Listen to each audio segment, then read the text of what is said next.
प्रणाम योगी जी। माता। योगी जी, ये आप एक पहाड़ी पे, बहुत ही ऊंची पहाड़ी पे, ये जो आप मंदिर में यहाँ पे आप आए हो, कि आपने बताया कि आप 2019 से यहाँ आ रहे हो, और ये बिल्कुल सुनसान एरिया में, ये पहाड़ी पे दूर तक भी कोई आबादी नहीं है यहाँ। तो मेरा यहाँ पे देख के ये सब मुझे ये लग रहा है कि अगर इंसान जैसे हम लोग हैं, एकदम भीड़ भाड़ वाले शहरी इलाकों से हैं, तो ये तो मुझे एकदम अच्छे से ये पता चल गया कि भैया कि हम ज़्यादा बहिर्मुख हैं, और वहाँ की चहल पहल, वहाँ की भाग दौड़ की लाइफ हमें एकदम बहिर्मुख कर देती है, कि ना चाहते हुए भी हम एक होड़ में लग जाते हैं, कि चाहे वो पैसे कमाने की हो, नई गाड़ियाँ, नया घर, और ना चाहते हुए भी एक तनाव और अवसाद की ज़िंदगी हम जी रहे होते हैं। तो मुझे देखते ही एकदम ये सूनापन, एकदम ये पहाड़ी एरिया, तो यहाँ पे एकदम ये ख्याल है यार कि अगर इंसान यहाँ थोड़े दिन के लिए उस भारी दौड़ से हट के अगर ऐसी दुनिया में वो जिए, यहाँ ऐसा पड़ा रहे, तो एक कुछ दिनों के लिए तो उसको शांति एकदम से हो सकती है, क्योंकि उस दुनिया से वो कट गया है। तो जैसे ये अच्छा लगा मुझे थोड़ी देर के लिए, लेकिन अब यहाँ आजीविका यहाँ संभव है नहीं। अब ये कैसे बन गया होगा ये मंदिर बड़ा ऊंचाई पे, कैसे जिन भी महापुरुष, जिन भी महान आत्माओं ने इसमें सहयोग किया होगा, तो थोड़ी देर के लिए तो ये सही लग रहा है। लेकिन अगर मैं सोचूँ भैया कि ऐसे अकेले रह के, अगर यहाँ अकेले रह के मैं उन बाहरी दुनिया से कटूँ, क्योंकि मुझे बाहरी दुनिया से कट के, उस भाग दौड़ की ज़िंदगी से कट के रिलैक्स लगता है कि यार हाँ, मैं शायद एक भीड़ में थी, और मैं ना चाहते हुए भीड़ मुझे धक्का मार के आगे धकेल दे रही थी। तो यहाँ कोई भीड़ ही नहीं है, कोई भी नहीं, यहाँ तो कोई इंसान ही नहीं है, यहाँ तो कोई चिड़िया भी नहीं दिख रही है। ये बिल्कुल ऐसा एरिया है, यहाँ कुछ भी नज़र नहीं आ रहा है। तो मुझे लग रहा है कि क्या यहाँ बैठ के, जो आप कहते हो कि 12 साल आदमी, अगर वो ये ठान ले कि भैया पानी पुनी का तो दूर कहीं खेती होती है, कि मैं एक जुगाड़ कर लूँगा पानी का, और यहाँ ऐसे ही पढ़ा रही, कुछ भी उसको जैसे तैसे भी, कि भैया अगर सोच दिए तो चुग्गा भी भगवान देगा, कि मैं पैदा भी नहीं हुआ तो माँ के स्तन में दूध आ गया, वो इस भाव से कि बस मैं तेरे को ही चाहूँगा और तेरे लिए ही मैं यहाँ पड़ा रहूँगा, मैं बाहरी दुनिया से कट गया मैं, ठीक है। और जैसे आप एक वस्त्र में रहते थे, तो वस्त्रों की भी जरूरत नहीं रही खान पान की, कि आप भी कि कोई मिलेगा तो ठीक है, ना मिलेगा तो भी ठीक है। तो मेरा आपसे कहना, क्या ये ज्ञान जो हमारा आत्मा के अंदर ही स्वतः ज्ञान है, और मैं उस दुनिया से कट गया, क्योंकि शायद उस दुनिया ने ही मुझे भटका रखा था, या मैं खुद आकर्षणों में आके मैं भटक रहा था, तो वो भी यहाँ पे नहीं है, उनसे भी मैं उपराम हो गया। तो क्या मेरे को स्वतः यहाँ पे ऐसी जगह रह के बियाबान में, क्या मुझे यहाँ ज्ञान प्राप्त हो सकता है अपने आप से ही? मतलब देखिए, अगर व्यक्ति वहाँ से निकला और आया रहने लगा,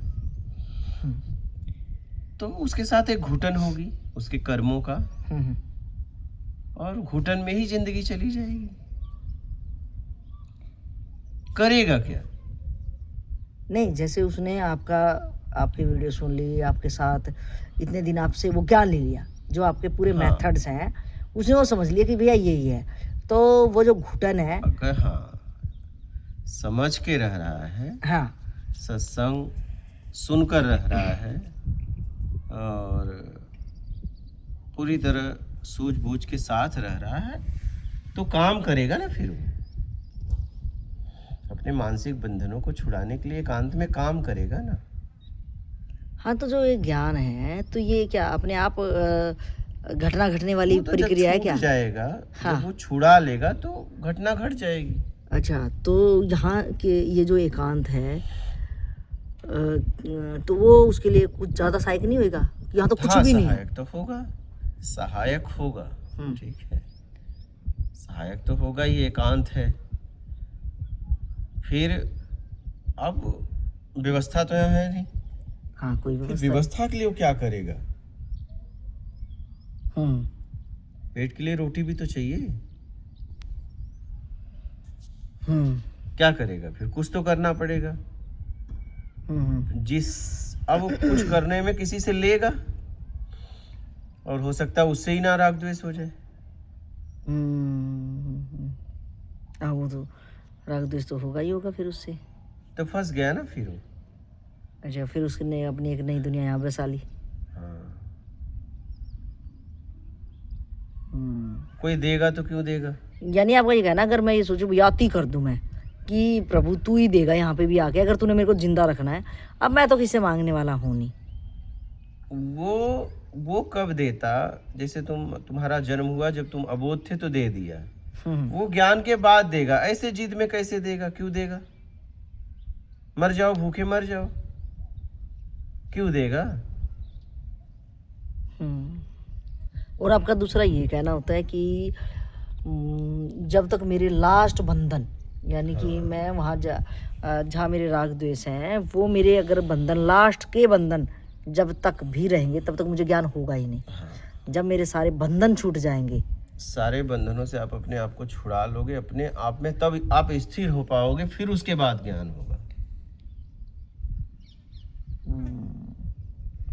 तो मेरा ये है कि क्या यहाँ रह के क्या, लेकिन फिर खाली पेट भजन ना हो गोपाला, यहाँ तो होएगा ही नहीं। आप रहोगे लेकिन फिर पेट भी तो है। हाँ, फिर पेट वाली चीजें दिक्कत करने लग जाएंगी, फिर मतलब मेंटल डिस्टर्ब भी आदमी हो सकता है यहाँ पे। इसीलिए तो कहा गया है कि भैया संसार में माँ है तो दिक्कत नहीं, और फिर आध्यात्म में आए, भौतिक जगत में माँ है तो दिक्कत नहीं, और आप आध्यात्म में आए तो गुरु है तो दिक्कत नहीं। इसीलिए कह रहा है पहले गुरु ढूंढ ले, क्योंकि उसके पास सारी व्यवस्था है। नहीं तो तू व्यवस्था के चक्कर में फंस जाएगा। सही सही सही। तो गुरु का सानिध्य में रह, उसे छोड़ मत, क्योंकि वही एक ऐसा जगह है, व्यवस्था भी मिलेगी, बंधन भी नहीं होगा। बाकी दुनिया में कहीं भी जाओगे तो फिर उस व्यवस्था के लिए बंधन हो जाएगा। कोई क्यों खिलाएगा आपको। ये भी सही है। तो इसीलिए तो लोगों ने जोर दिया कि जीवंत गुरु को ढूंढो, उसकी शरण में, सानिध्य में जाओ और अपना कल्याण करो।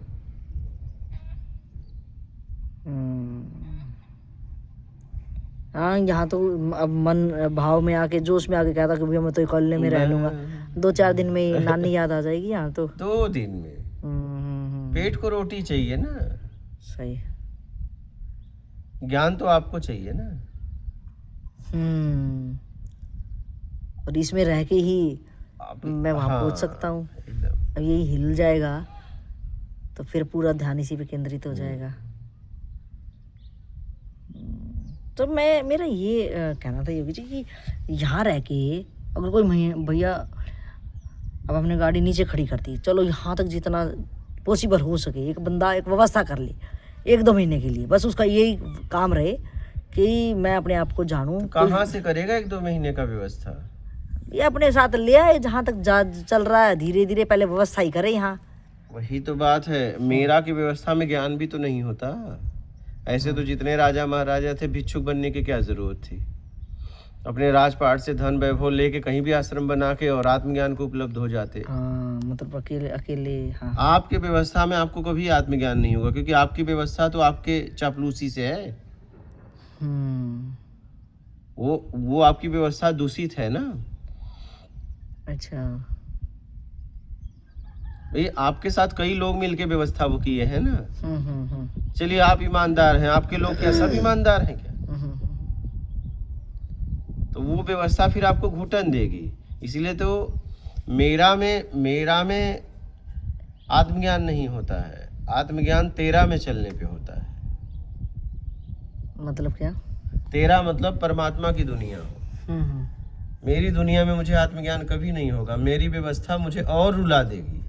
अच्छा, अगर मैं चाहूँ सारी व्यवस्था मैं ही करूँगा, अहंकारी बना देगी। आप विचार करिए ना कि जितने भी सम्राट थे तो क्या वो पागल थे क्या। तो वो चाहते जहाँ चाहते आश्रम बना के व्यवस्था करके तपस्या करते। हाँ, सब उनका। क्या जरूरत थी। हाँ, क्या जरूरत थी। सारा क्षेत्र ही उनका था। एकदम। हाँ, पूरा जंगल उन्हीं का था भैया, वहीं पूरी व्यवस्था करवा के। हाँ, भिक्षा पात्र क्यों उठाया।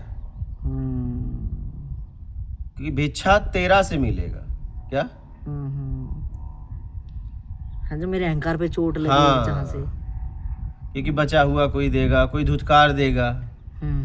कोई भगा देगा, हम्म, तब आपको आपके आंतरिक क्या प्रतिक्रिया उठ रही तब आपको पता चलेगा।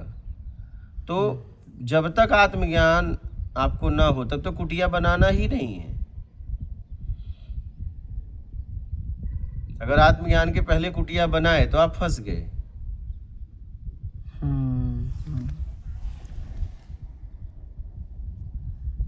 अच्छा, तो आपका कहना है कि एक जीवंत गुरु के सानिध्य में रहो बस जहाँ वहां रहिए, वहां आप सुरक्षित हो। वो जैसे जैसी देखिए, हाँ देखिए बच्चे माँ के गोद में ही सुरक्षित है, हम्म, माँ के पास पास ही सुरक्षित है, नहीं? जी तो वैसे ही अब भौतिक जगत में बच्चे माँ बाप के पास सुरक्षित है, माँ के पास, और अध्यात्म में गुरु के पास।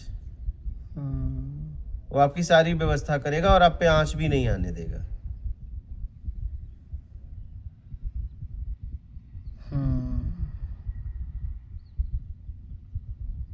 हाँ यहाँ तो जो मेरे पास नॉलेज होगी तो वो नॉलेज भी तो पूरी नहीं है ना, वो हाँ। वही घूमती रहेगी, वो मैं कुएं का मेंढक की तरह बस वही, सोचूंगा ये सही है वो सही है। वो हर वक्त आपका देख रेख करेगा, आपको हर वक्त टोकेगा, क्या उचित है क्या अनुचित है, वो सब बताता रहेगा ना। आपको थोड़ी न पता है, एकदम एकदम। आपको थोड़ी न पता है। हम्म, हम्म,